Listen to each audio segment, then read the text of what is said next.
Amados hermanos, Dios les bendiga grandemente. Es un gusto el volver a saludarlos y le doy gracias a Dios por las bendiciones que ha derramado a través de cada día que nos da. Queremos iniciar, amados hermanos, pidiéndole a nuestro Señor Jesucristo que nos lleve a través de su bendita palabra y que nos dé la oportunidad de poder comprenderla. Y por todas las misericordias que día con día derrama para todos nosotros. Gracias, Señor Jesús, te damos de todo corazón las gracias, Señor Padre, tu Dios Todopoderoso, porque en estos momentos tan difíciles que estamos viviendo, tu misericordia es grande aún, Señor Jesús. Siendo tan pecadores como somos, Señor Jesús, tu misericordia es grande, bendito Padre. Gracias te damos por cada día que nos permite, Señor, ver la luz del día. Gracias, Señor, por disfrutar tu palabra, que es espíritu y que es vida. Tu bendita palabra que nos muestra, Señor Jesús, tu bendito camino para seguir adelante, Señor, aún teniendo tantos sufrimientos sobre la faz de la tierra. Gracias, Señor Jesús.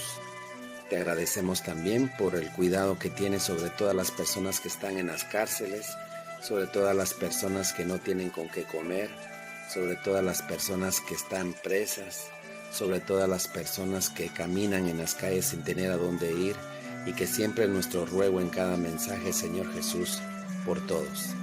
Guíanos en tu palabra a poder comprenderla y más que todo, Señor, a vivirla. Gracias te damos, Señor Jesucristo, alabado sea tu nombre. Amén. Amados hermanos, orando como siempre lo hacemos en cada mensaje al Señor, pues nos permite ahora hablar a través de su Espíritu, a través de la resurrección de Cristo.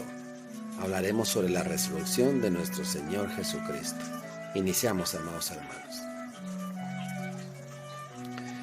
La resurrección es el resultado del poder maravilloso de Dios. Puesto que Jesús ganó la victoria sobre el pecado y la muerte, será fácil para Él, a su debido tiempo, levantarnos de la tumba. A Él no le será más difícil llevar a cabo este milagro de lo que le fue criar al hombre en el principio. La doctrina de la resurrección no es más difícil de creer que la doctrina de la creación. Cuando brota la vida de una semilla seca, es una ilustración del poder de Dios para resucitar a los muertos. Pablo usó esta ilustración en 1 Corintios capítulo 15, versículo 35 al 44, al hablar sobre este tema. El alma de todo creyente verdadero es resucitada en la vida presente, pero no así con el cuerpo, porque eso se efectuará solo cuando nuestro Redentor destruya por completo la muerte y liberte a los cautivos de la tumba. La Biblia dice que el postrer enemigo que será destruido es la muerte. Podemos verlo en 1 Corintios capítulo 15, versículo 26. Esto enseña con claridad la resurrección del género humano. Y entonces se cumplirá la palabra que está escrita: sórbida es la muerte en victoria. ¿Dónde está, oh muerte, tu aguijón? ¿Dónde, oh sepulcro, tu victoria? 1 Corintios capítulo 15, versículo del 54 al 55. En Juan capítulo 5, versículo 28 al 29 dice la palabra: vendrá hora cuando todos los que están en los sepulcros oirán su voz, y los que hicieron lo bueno saldrán a su resurrección de vida, mas los que hicieron lo malo a resurrección de condenación. La doctrina declarada. La Biblia enseña claramente que después de esta época todo ser humano se levantará de los muertos. Podemos verlo en Juan capítulo 5, versículo 28-29, en Juan capítulo 11, versículo 24, en 1 Corintios capítulo 15 y en Apocalipsis 20, versículo 13. Entonces el alma se reunirá con un cuerpo nuevo y aparecerá ante el Señor. El Antiguo Testamento enseña la resurrección.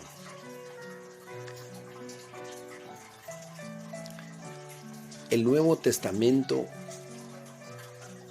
nos muestra con claridad cuál ha sido la resurrección. Pero vemos que el pueblo de Dios en los tiempos del Antiguo Testamento creía en la resurrección. Nombremos algunos de los profetas del Antiguo Testamento que hablaron en cuanto a la resurrección.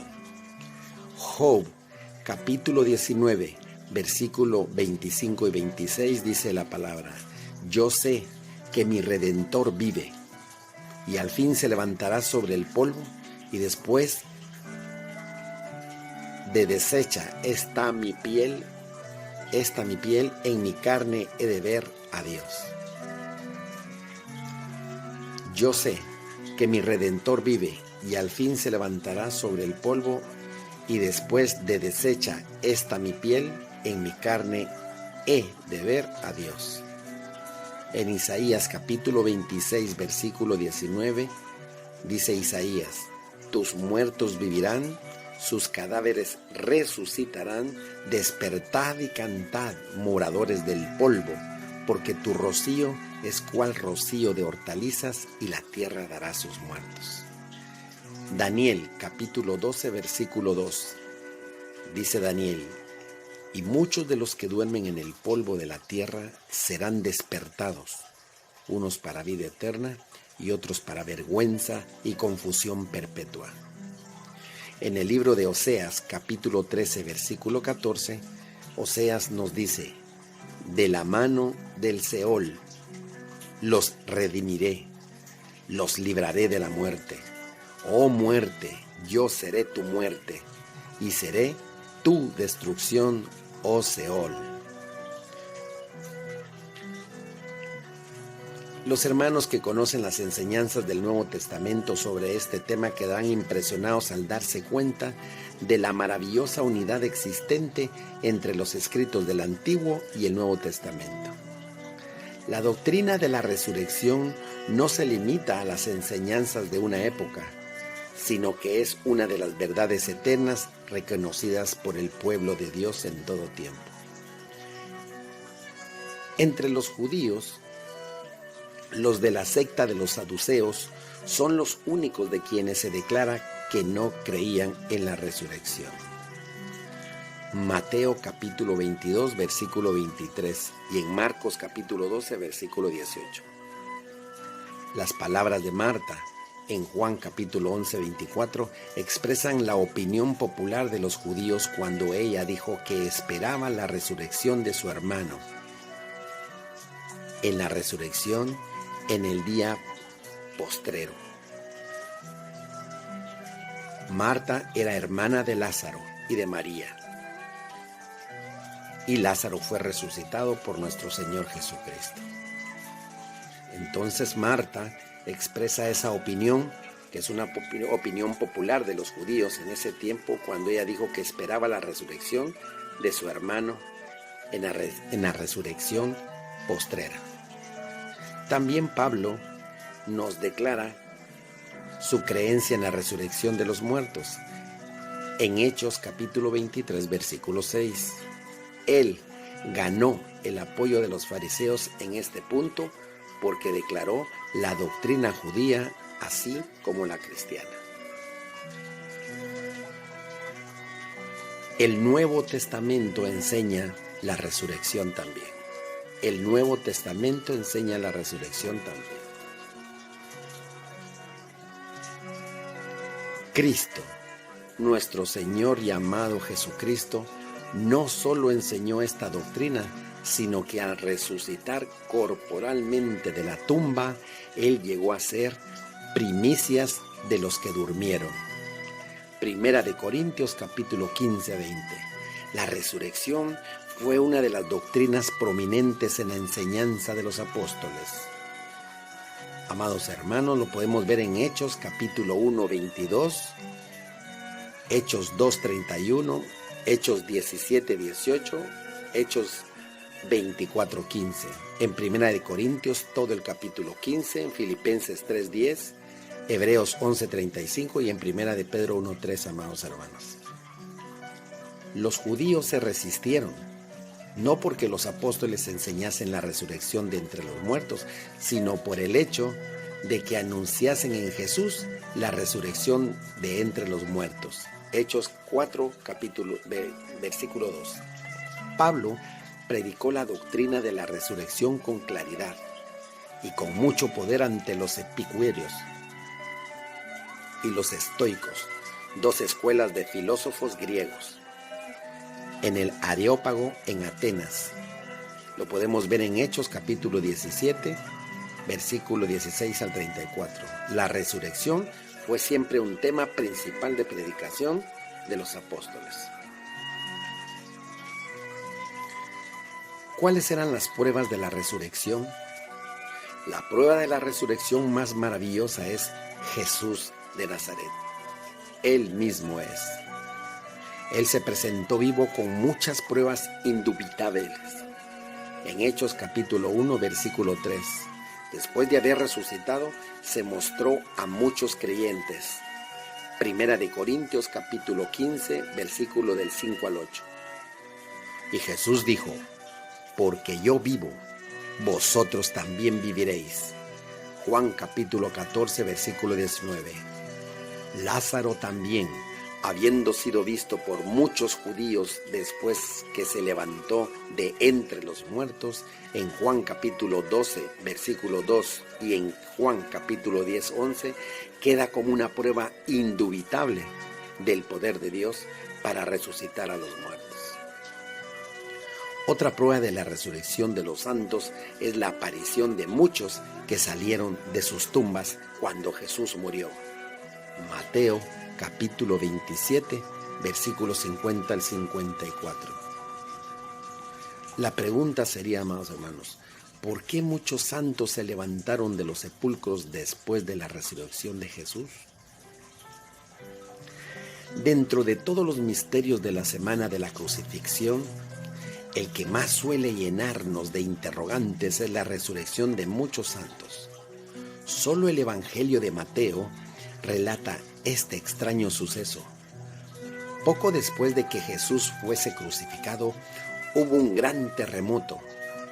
Lo podemos leer en Mateo capítulo 27, versículos 52-53. Dice la palabra: y se abrieron los sepulcros, y muchos cuerpos de santos que habían dormido se levantaron, y saliendo de los sepulcros después de la resurrección de Él, o sea, del Señor Jesucristo, vinieron a la santa ciudad y aparecieron a muchos. Después de leer este versículo o este pasaje de la Biblia, nos preguntamos: ¿por qué muchos santos se levantaron de los sepulcros después de la resurrección de Jesús? En primer lugar, amados hermanos, la Biblia nos aclara que los sepulcros fueron abiertos con el fuerte temblor en la crucifixión, pero los cuerpos de los santos resucitaron y salieron de los sepulcros después de la resurrección de Jesús. Versículo 53.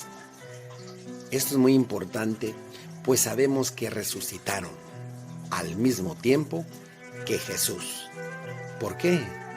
Probablemente la respuesta se halla en el Antiguo Testamento, en una de las fiestas judías ordenadas por Dios. Dice la Biblia en Levíticos capítulo 23, versículo 11: y el sacerdote mecerá la gavilla delante de Jehová, para que seáis aceptos. El día siguiente del día de reposo la mecerá. La gavilla mecida es un tipo de la resurrección de Cristo. Jesús es el primogénito de entre los muertos. Colosenses capítulo 1, versículo 18, y en Apocalipsis capítulo 1, versículo 5, y las primicias de los que durmieron, como lo indica Primera de Corintios capítulo 15, 20, el primero en resucitar para vida eterna. Pero la gavilla en sí misma indica pluralidad, lo que indica que también otros debían resucitar con Jesús como parte de la gavilla. Pues bien, Jesús solo fue un grano de trigo que cayó a tierra en su crucifixión y sepultura. Juan capítulo 12, versículo 24. Pero en su resurrección, estos santos formaron parte de la gavilla que salió de la tierra por la siembra de ese grano de trigo. La gavilla es un tipo de los primeros que resucitaron con Cristo hacia los cielos.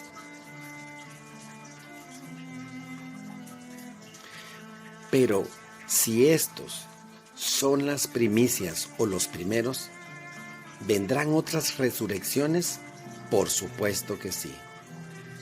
Esto significa que algún día otros miles de millares también resucitarán como estos para vida eterna. Primera de Tesalonicenses capítulo 4 versículo 16 al 18. Jesús llevó al Padre solo una gavilla o primeros frutos de los creyentes que deberán experimentar la misma resurrección de vida eterna, como parte de la futura cosecha que algún día segará.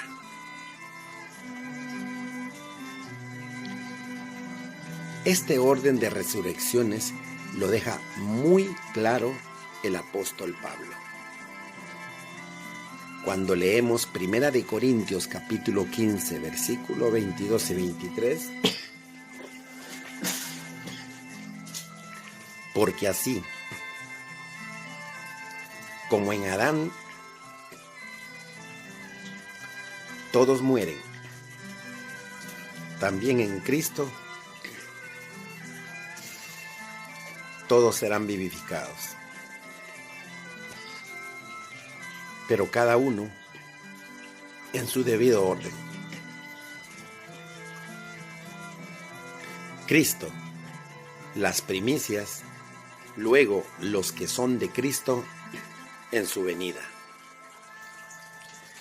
Si en la venida de Cristo muchos creyentes tendrán que resucitar y ser arrebatados a los cielos, se debe inferir que los santos, las primicias de todos los que resucitarán en Cristo, también tuvieron que haber sido arrebatados y elevados con Cristo a los cielos.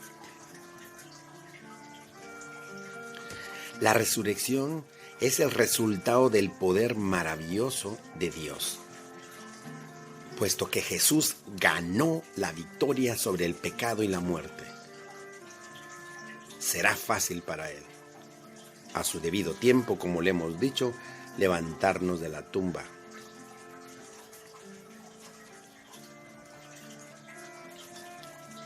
Hay algunos que tienen opiniones erróneas acerca de la resurrección. Como todas las otras grandes doctrinas bíblicas, la doctrina de la resurrección corporal ha sido escarnecida, despreciada y contradicha en muchas maneras por los incrédulos. No obstante, sobre esta doctrina descansa el credo entero del Evangelio de Cristo. Al uno dejar de creer en la resurrección, deja de creer también en la verdad de todo el Evangelio, en su fundamento y en todo lo que al mismo se refiera. El que enseña que no hay tal cosa como la resurrección corporal quiere decir que la Biblia es solo un sistema piadoso de engaño. No es de sorprenderse, por tanto, que los enemigos de Cristo ataquen con mucho empeño esta doctrina. Algunos niegan la resurrección. Otros la tuercen como algo que no tiene importancia, de manera que puede ser rechazada totalmente. Notemos algunos errores. En Mateo capítulo 22, versículo 23, decían que no hay resurrección, que no hay resurrección. La Biblia dice, esa fue la opinión de los saduceos. En el tiempo del Señor Jesucristo, los saduceos indicaban que no había resurrección, pero Cristo rápido los cayó. En Lucas capítulo 20, versículo 27 al 38. Pablo también prueba que si se abandona esta doctrina, entonces todas las demás doctrinas cristianas son vanas. Primera de Corintios capítulo 15, versículo 12 al 20. Otros indican que la resurrección ya se efectuó. Pero nosotros vemos que en 2 de Timoteo capítulo 2 versículo 18 la Biblia dice: Pablo declaró que esta herejía carcomía en las partes vitales de la fe en Cristo como la gangrena lo hace en las partes vitales del cuerpo humano. Constituye un argumento engañoso que tiene una apariencia de piedad decir que la resurrección no es nada más que resucitar del pecado cuando uno se convierte. Pablo denunció esta herejía. La misma se contradice con lo que aparece en Juan capítulo 5 versículo 28 al 29 y en 1 de Corintios 15 del 51 al 52. Y muchas escrituras más que se refieren directamente a la resurrección corporal. Otra opinión errónea es que el mero cuerpo de Cristo no fue resucitado. La Biblia dice: si realmente el cuerpo de Cristo no fue resucitado, ¿por qué Pedro y Juan no hallaron su cuerpo cuando entraron en el sepulcro? Juan capítulo 20, 6 y 8. ¿Por qué pidió Cristo que prestaran atención especial a su cuerpo herido? En Juan capítulo 20, versículo 26 al 28.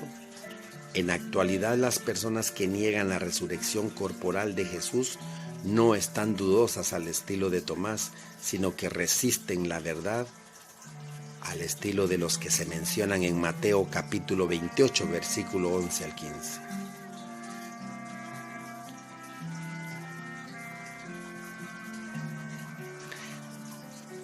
Hay un punto especial que debemos conocer, amados hermanos. ¿Cuál era la guardia en la tumba de Jesús?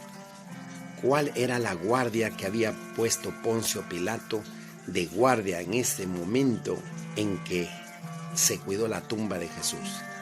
Cuando Jesús fue sepultado, los principales sacerdotes y fariseos fueron ante el gobernador de Judea, Poncio Pilato, para solicitar que una guardia fuese puesta en la tumba de Jesús, para así evitar que los discípulos intentaran robar el cuerpo de Jesús y proclamar su resurrección.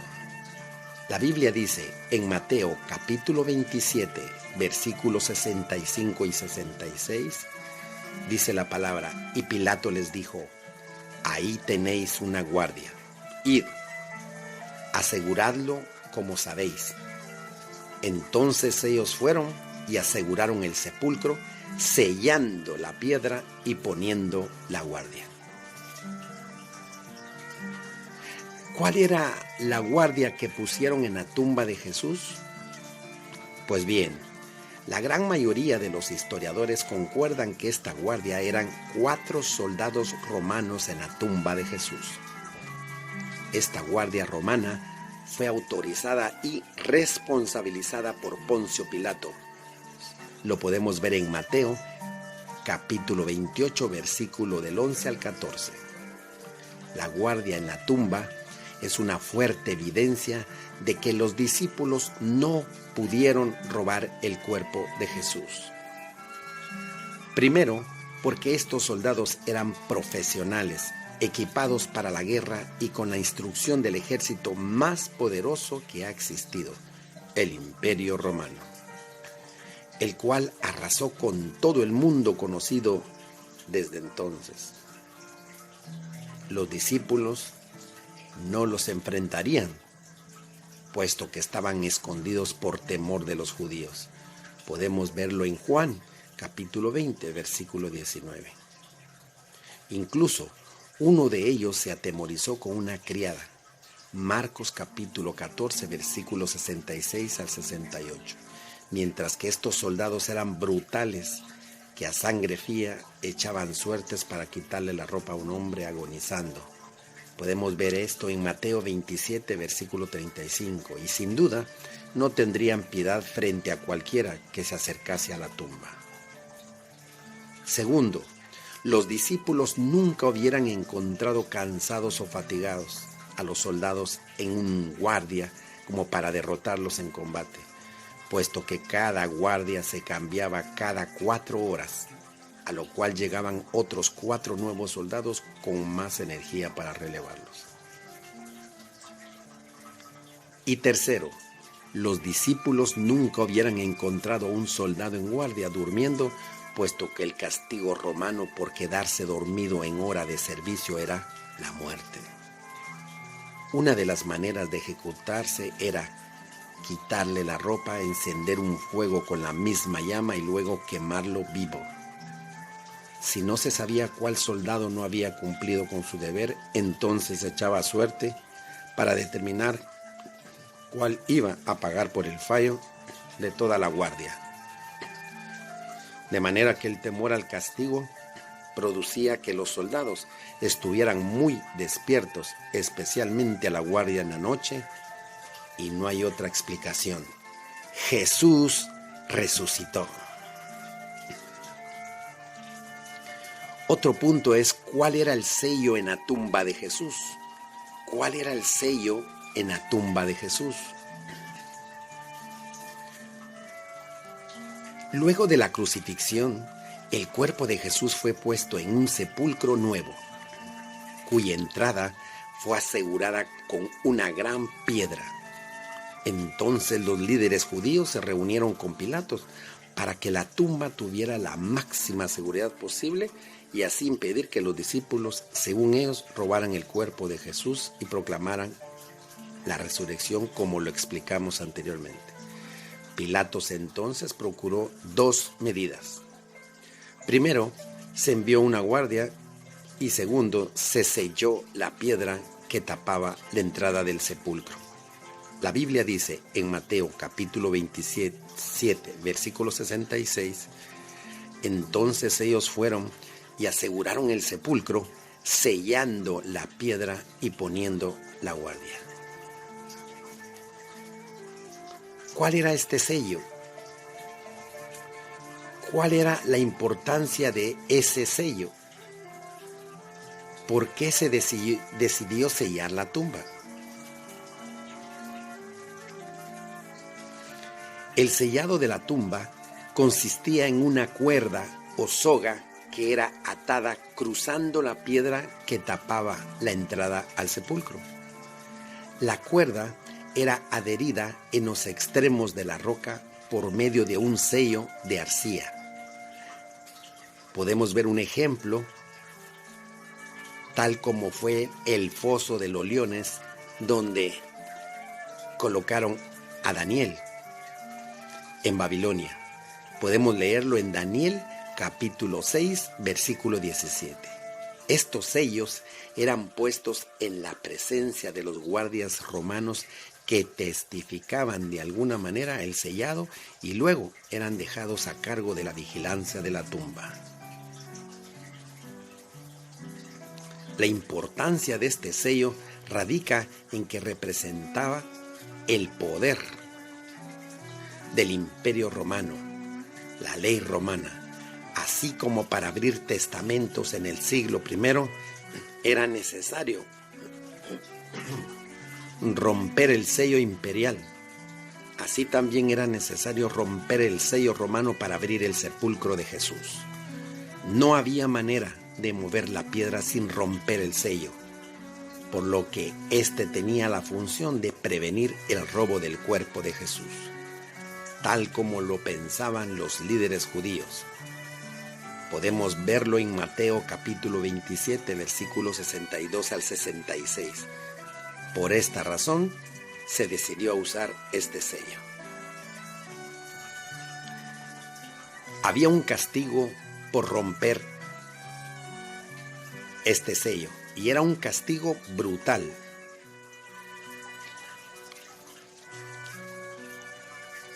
Se nos dice que una vez que ese sello era roto, el Imperio Romano entraba inmediatamente en acción.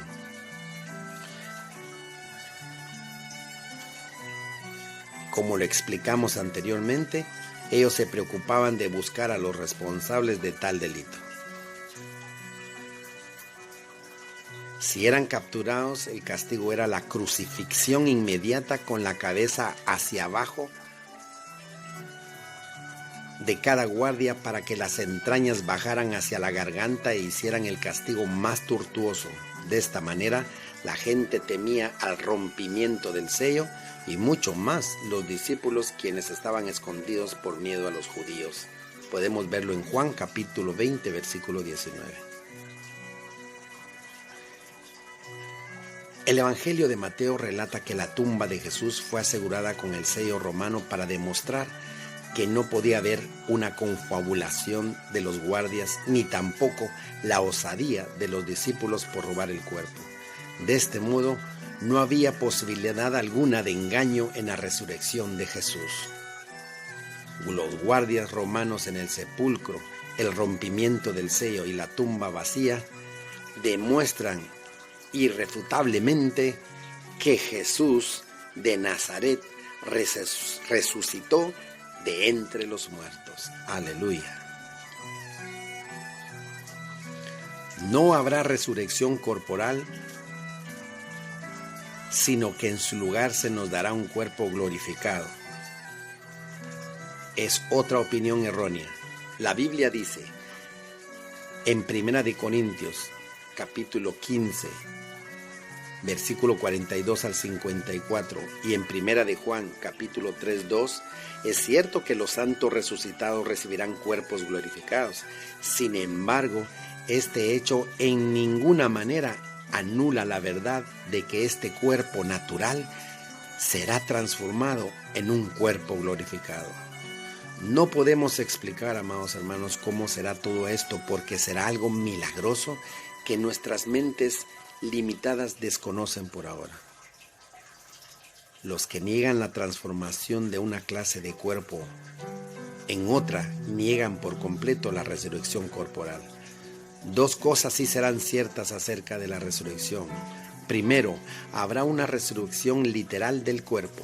Y dos, habrá una transformación por medio de la cual este cuerpo mortal se transformará en un cuerpo espiritual, semejante al cuerpo resucitado de nuestro Señor Jesucristo. En 1 Corintios capítulo 15, versículo 42 al 47.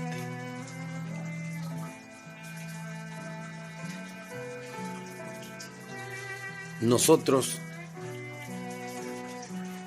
que amamos a nuestro Señor Jesucristo, sabemos que nuestro Señor Jesucristo resucitó corporalmente de la tumba. Este hecho fue demostrado a los discípulos con muchas pruebas indubitables en Hechos capítulo 1 versículo 3. Por causa de estas pruebas, ellos dejaron de tener una actitud de duda e indiferencia y llegaron a creer y a predicar la resurrección con sinceridad. Esta resurrección del cual ellos tuvieron pruebas hizo a que hubiera una transformación en ellos mismos. De todas las evidencias de la resurrección de Jesús, Probablemente la más importante sea el cambio radical que experimentaron los discípulos. Por una parte, después de la crucifixión de Jesús, los discípulos estaban escondidos por temor de los judíos. Sin embargo, días después de la sepultura, se les veía predicando en las calles de Israel sin temor hasta el punto de morir por defender el nombre de Jesús. ¿Qué ocurrió para que tuvieran este cambio radical? La Biblia dice, en Juan capítulo 20, versículo 19, cuando llegó la noche de aquel mismo día, el primero de la semana, estando las puertas cerradas en el lugar donde los discípulos estaban reunidos, por miedo de los judíos. Después de la muerte de Jesús, los discípulos estaban escondidos por miedo a los judíos y su líder había sido acusado de blasfemia. Podemos verlo en Mateo capítulo 26, versículo 65, en Marcos capítulo 14, 64. Y condenado a una horrible muerte en la cruz. Hablaban de Jesús de Nazaret. Habían quedado sin su maestro los discípulos, como ovejas sin un pastor. Sin embargo, la muerte de Jesús no fue lo que causó la mayor desazón en ellos, sino la manera como murió. Según la ley judía, el hecho de que Jesús haya muerto colgado en un madero como un criminal demostraba que Jesús era un hereje maldecido por Dios. Podemos leerlo en Deuteronomio capítulo 21, versículo 23. Y que los fariseos tenían razón desde el principio, que durante 3 años y medio habían estado siguiendo a un hereje, un hombre maldecido por Dios. Para ellos fue realmente una catástrofe. Los fariseos también podían buscarles por herejes y correr el mismo castigo. Pero no solo el miedo se apoderó de ellos, sino también el desánimo. Los discípulos tenían toda la predisposición de un judío para no creer en la resurrección de Jesús. Los judíos esperaban un Mesías que viniese a expulsar a los enemigos de Israel y restaurar el reino de David, como lo explica Hechos capítulo 1, versículo 6. Pero no creían y no creen hasta el día de hoy en un Mesías que muriese, ni mucho menos que resucitase. Los judíos creían en una resurrección general de los muertos en gloria al final de los tiempos. Daniel capítulo 12, versículo 2. Pero no que alguien fuese levantado antes del tiempo de entre los muertos en gloria. Los discípulos no esperaban la resurrección de Jesús. Lo que los discípulos podían hacer después de su sepultura era venerar la tumba de su maestro como un santuario y preservar sus restos, pero no creer en una posible resurrección. Las mujeres, por ejemplo, fueron a la tumba a ungir el cuerpo de Jesús con especias aromáticas. En Marcos capítulo 16, versículo 1 y en Lucas 24, 1 nos lo explica, tratando de preservar el cuerpo muerto, no esperando una resurrección. Y cuando hallaron la tumba vacía, quedaron tristes y perplejas. Lucas 24:4. Y lo primero que pensaron era que habían sacado el cuerpo de Jesús del sepulcro y no sabía dónde le habían puesto. Juan capítulo 20, versículo 2. Pero no en una posible resurrección, no lo creían. Aún los mismos discípulos estaban llenos de dudas ante la noticia de que Jesús había resucitado. Ellos no creyeron. Marcos capítulo 16, versículo 11 y 13. E incluso algunos no creerían hasta no ver las heridas de la crucifixión. Juan capítulo 20, versículo 24 al 28. Pero también sabemos que nadie esperaba una resurrección de Jesús, pues aún no habían entendido la Escritura, que era necesario que Él resucitase de los muertos. Juan capítulo 20, versículo 9. Así pues, se encontraban los discípulos después de la crucifixión llenos de temor, escondidos, tristes, resignados, descorazonados e incrédulos. Nada los haría cambiar de parecer. Entonces, ¿cómo es posible que todos los discípulos hayan predicado y expandido el Evangelio de Jesús a todo el mundo si aún ellos mismos se veían incrédulos y poco convencidos de una resurrección? ¿Cómo es posible que estando escondidos por miedo a morir, luego hayan sido martirizados, ya sea crucificados, decapitados, desollados o quemados por predicar firmemente el Evangelio de Jesús? La única respuesta para tal cambio radical es la resurrección real de nuestro Señor Jesucristo. Y que ellos vieron a Jesús, nuestro Señor, resucitado. Si Jesús hubiera salido de la tumba herido, moribundo y con necesidad de ayuda médica, no hubiera dado la impresión en los discípulos de que había vencido la muerte y el sepulcro. Pero ellos vieron a un Cristo resucitado, triunfante sobre la vida y la muerte. Y esta fue la creencia que cambió a los descorazonados seguidores de un rabino judío crucificado en los valientes testigos y mártires de la iglesia primitiva. Podían encarcelarlos, azotarlos, pero no podían lograr que ellos negaran sus convicciones. ¿Qué pasó con los apóstoles? Esos hombres que vieron la resurrección con Jesucristo. Esos hombres que Dios transformó. Felipe murió crucificado. Pedro murió crucificado, puesto de cabeza. Andrés murió crucificado en forma de la letra X. Bartolomé fue decapitado. Jacobo, hermano de Jesús, murió apedreado. Pablo, decapitado. Jacob, hijo de Zebedeo, fue muerto por una espada en su pecho. Matías fue apedreado. Jacobo, hijo de Alfeo, apedreado. Mateo, por medio de una espada también, fue traspasado. Simón, el celote, fue cortado en pedazos. Esteban fue apedreado. Judas Tadeo fue muerto por flechas. Y Tomás, el incrédulo, murió por medio de una lanza en su costado. El mismo Tomás que había preguntado a Jesús: si yo no viere en sus manos las heridas de los clavos y su costado, no creeré.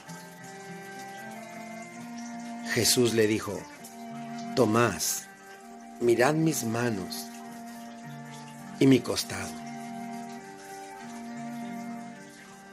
E invitó a que lo hiciese. Él constató y puso sus dedos sobre las heridas de sus manos y de su costado. Se arrepintió y creyó. Y Jesús le dijo: Tomás, porque has visto, has creído. Dichoso aquel que cree sin haber visto. Más adelante, Tomás fue muerto por una lanza en su costado.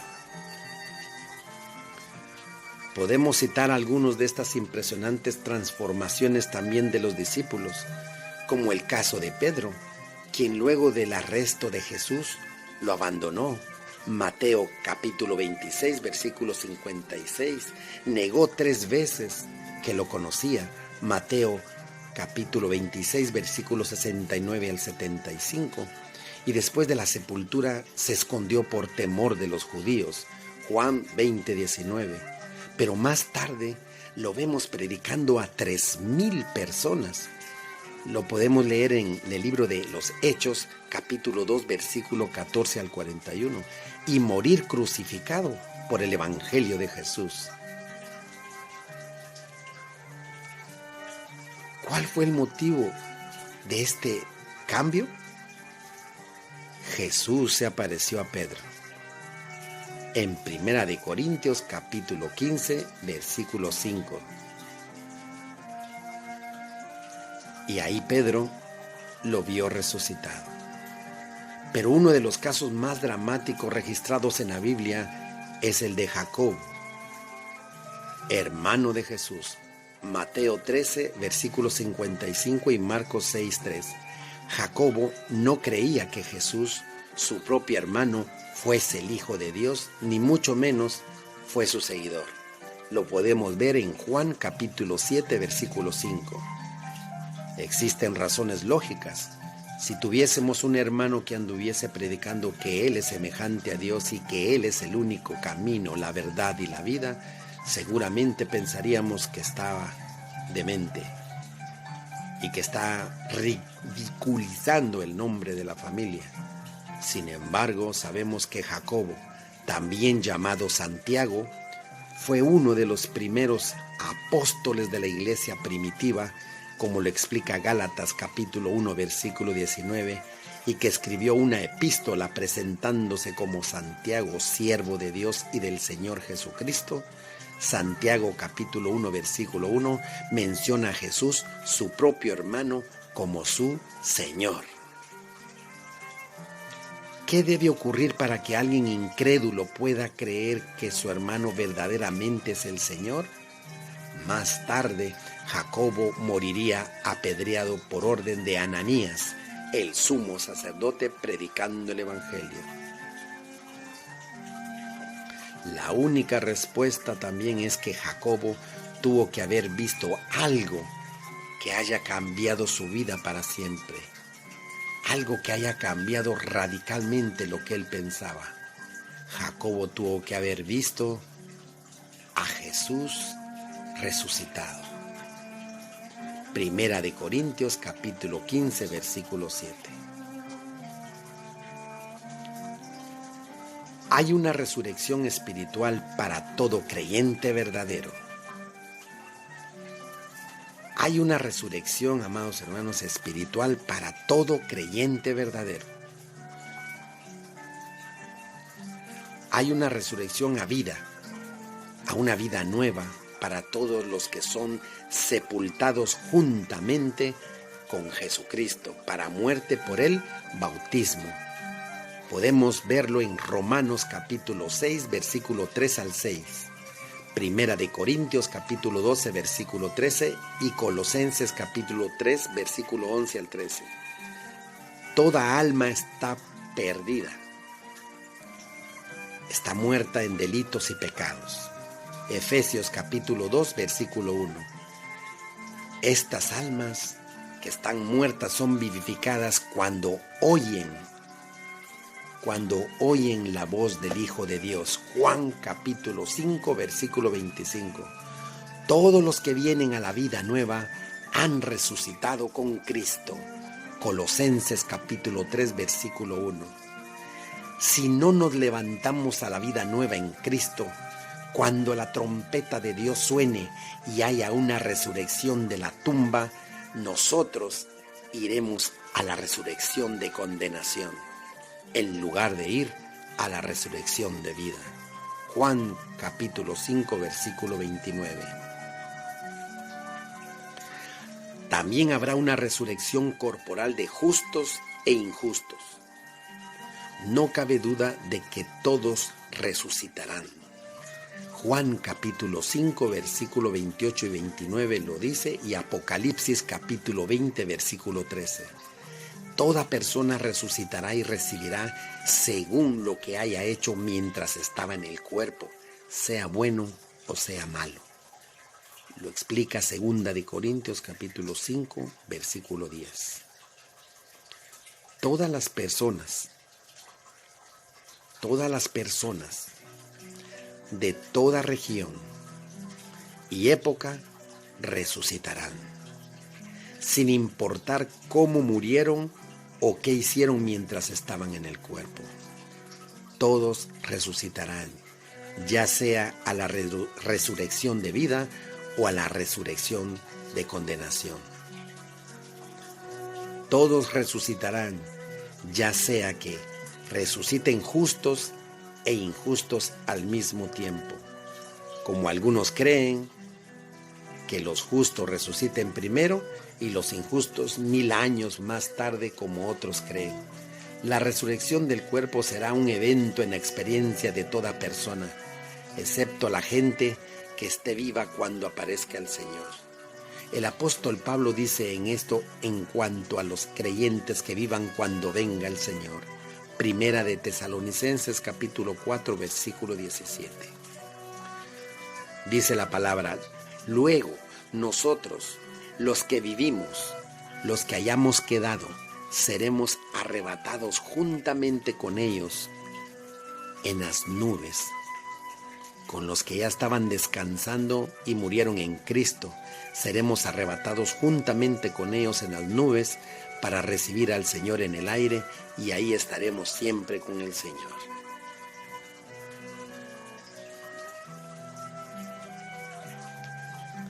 ¿Qué significará la resurrección? Tendremos la resurrección de vida. Para los justos, la resurrección será una resurrección de vida. Los que hicieron lo bueno saldrán a resurrección de vida, dice la palabra en Juan capítulo 5, versículo 29. Todos los que escribieron sobre este tema en la Biblia enseñaron que será un evento glorioso. Pablo, al hablar de la resurrección, dice: he aquí os digo un misterio. No todos dormiremos, pero todos seremos transformados en un momento, en un abrir y cerrar de ojos, al final de la trompeta, porque se tocará la trompeta y los muertos serán resucitados incorruptibles, y nosotros seremos transformados, porque es necesario que esto corruptible, esto corrupto, se vista de incorrupción, y esto mortal se vista de inmortalidad. Y cuando esto corruptible se haya vestido de incorrupción y esto mortal se haya vestido de inmortalidad, entonces se cumplirá la palabra que está escrita: sórbida es la muerte en victoria. Primera de Corintios capítulo 15 versículos 51 al 54. Al referirse a los creyentes que aún vivan cuando venga nuestro Señor, Pablo dice así: porque el Señor mismo, con voz de mando, con voz de arcángel y con trompeta de Dios, descenderá del cielo, y los muertos en Cristo resucitarán primero. Luego nosotros, los que vivimos, los que hayamos quedado, seremos arrebatados juntamente con ellos en las nubes para recibir al Señor en el aire, y ahí estaremos siempre con el Señor. Primera de Tesalonicenses capítulo 4 versículos 16 y 17. Seremos glorificados junto con Cristo. Colosenses capítulo 3 versículo 4. Cuando Él nos levante con el poder y la gloria del Altísimo, los santos de Dios recibiremos cuerpos incorruptibles, gloriosos, poderosos y espirituales. Primera de Corintios capítulo 15, 42, 44. Y seremos como los ángeles de Dios en el cielo. Mateo 22 versículo 30. Ascenderemos con gran gozo para encontrarnos con el Señor y estar con Él para siempre. ¡Qué glorioso, amados hermanos! Que Dios apresure su venida y que ni pena ni sacrificio nos haga vacilar en la obra importante de advertir a cuantas personas sea posible para que participen en este evento maravilloso. Mientras que habrá una resurrección de condenación también. La idea más triste que jamás puede pasar por la mente de los hijos de Dios es la idea de que no todos tendrán parte en la resurrección de vida. Daniel nos dice que cuando los malos despierten, será para vergüenza y confusión perpetua. Daniel capítulo 12, versículo 2. Que ningún incrédulo vuelva a la espada esta escena horrible y que despierte antes de que sea demasiado tarde y escuche con atención la voz celestial. Juan capítulo 5, versículo 25. Arrepiéntanse y resuelva en su corazón pasar el resto de sus días en la obra de rescatar almas perdidas de esta senda horrible que lleva a la destrucción y señalarle la luz gloriosa del Evangelio de Cristo. Pablo describe la naturaleza de la resurrección con exactitud en 1 Corintios capítulo 15, 35 al 58. Solo citamos algunos pasajes.